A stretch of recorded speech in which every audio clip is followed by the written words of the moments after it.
Good afternoon, Sunday, day after UFC on Fox, Benson Henderson versus Josh Thompson. First of all, I was very buzzed last night, had a rough night. So it was kind of hard to remember, honestly, the main event, which is where I really got toasty. The Miocic fight. They pronounce it Miocic, but it looks like it should be pronounced Miocic. I don't know. The co-main event, or the card before the main event, is what I'm talking about. Stipe versus Gabriel Gonzaga. So Gabriel no doubt has sick power, right? If he catches someone, it's ugly. I think he can knock just about anybody out. He's a huge guy. He's over 260 pounds. Lesnar size, but at the same time, he's not the best athlete. You know, he gasses. You know, as soon as, you know, it started to look like a boxing match between the two, his mouth breathing, looking like, you know, just throwing desperate shots out. He was out of it. To me, he was out of it. I don't know at one point, but at some point he checked out and realized he's just outclassed. And wasn't too hard to guess that with a guy like Stipe, which I'll just call him from now on. Well, I'm kind of fascinated with, you know, we're talking about a Division I wrestler, a Golden Gloves boxer. I don't know that I've ever heard that combination in MMA. It's fascinating. There's guys with better wrestling pedigrees, no doubt, but it is MMA.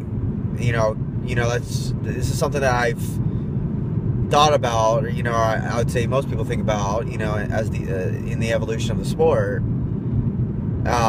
It's no longer the judo versus karate versus boxing, you know, kind of situation. They call it MMA for a reason, mixed martial arts. So, with that said, however, you know, it incorporates, you know, at least three main disciplines. You know, striking, wrestling or grappling, and jiu-jitsu. You know, are submissions. And so folks, you know, with a really strong background in one of those areas, you know, you would think would translate directly to the cage most times, or however, it's not always the case. GSP was a straight MMA guy. There's another guy who just came up who's straight MMA. Like, again, no boxing background, no wrestling background is what I'm referring to. And they do very good. I love watching GSP handle guys for years, like Josh Koscheck, and eventually it seems like the gas and motivation just wore out. So, you know, a guy like Johnny Hendricks, you know, GSP he didn't out-wrestle Johnny in any shape or form, and when he out-wrestled Koscheck, I think it was because of the MMA facet. You know, is he going to punch me? Is he going to kick me? Is he going to take me down? And if he does, am I worried, you know, per se? You know, I mean, in a straight wrestling match, it's hard to think that GSP would beat a Koscheck or a Hendricks, but that's besides the point. I mean, that's the main issue. It's besides the point. You know, even getting, you know, kind of his butt handed to him a bit by Hendricks, for example, GSP won the match, you know, and I hope and pray he comes back and it does it in more of a decisive manner, to prove he's the champ. I think he is, but getting off track, I like to see where Stipe goes. I think so, and he beat Gonzaga by a decision last night, so I'd like to see how far he takes it. You know, will he challenge or not? I think maybe he's a fight or two away, and, you know, we'll see. But Darren Elkins, Jeremy Stevens was kind of uneventful. It's not what we're talking about. I like Darren Elkins. He's a good wrestler. Talking about wrestling credentials coming up, but he's a family man. A really cool story I watched on him. I should say I really enjoyed learning about his background, you know, leading up to the fight, you know, providing for his family with the money from the fight. And then Donald Cerrone, probably the highlight of the night. You know, it knocked out his opponent, Adriano Martins, I think his name was, who I really thought was going to tool Cerrone. But I guess if you if you underrate Cerrone, he's going to make you pay. He's just too seasoned. Lot of energy. The dude has got fighting in his blood. He's like a light old. He just, to him, bouncing around and throwing feints. It's just so natural to him. And his background, which I became more aware of as well. With the bull riding and the wakeboarding. He's a very active person. So that doesn't guarantee success. I mean, as we see with guys like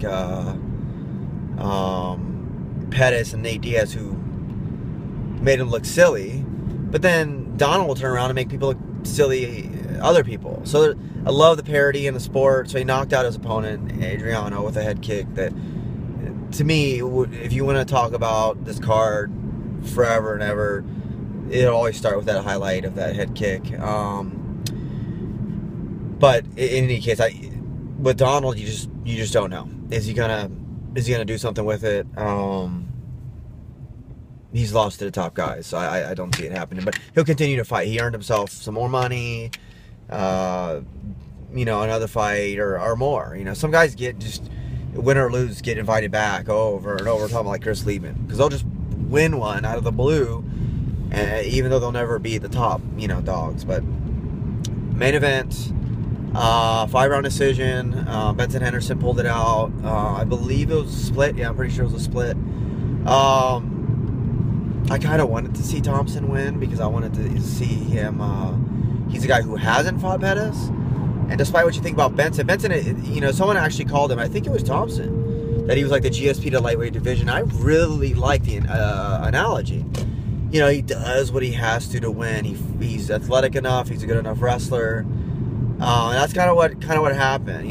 There's some good highlights in there where Benson caught him with some good kicks, but nothing so decisive that you would say he wanted running away. Matter of fact, that my buddy, the word I got to him, for example, was that Thompson got robbed. I don't think Thompson necessarily got robbed. He didn't do enough. That's just the bottom line. Thompson probably realized it was his last, chance, and he's been in the sport for so long. And Benson, he'll be a gatekeeper, Thompson.